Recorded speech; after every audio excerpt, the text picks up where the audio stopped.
মাথা নষ্ট, কুয়াশা, চারদিকে কুয়াশা, দেখছেন নি কি কারবার।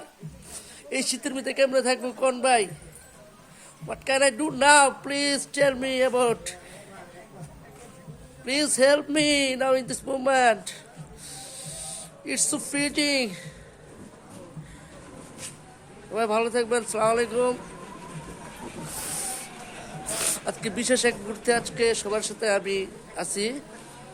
প্রচুর ঠান্ডা আজকে আমাদের মুন্সিগঞ্জ। আমি জানি না অন্য সব এলাকায় কেমন, কিন্তু আমাদের এলাকাতে প্রচুর ঠান্ডা। আমি সবার জন্য দোয়া করি আল্লাহর জন্য সবাইকে ভালো রাখেন এবং আমাদেরও ভালো রাখেন। আপনারা জানাবেন যে আপনাদের এলাকাতে কি অবস্থায় আছেন সবাই। আপনাদের সবার জন্য দোয়া রইল, ভালো থাকবেন। আমি একটা বিয়ে বাড়িতে আসছি আর কি। শীতের মধ্যে বিয়ে বাড়ি আসলে কেমন হবে জানি না, আপনারা বলবেন প্লিজ। আসসালামু আলাইকুম ভিউয়ার্স, ভালো থাকবেন। খুদা হাফেজ।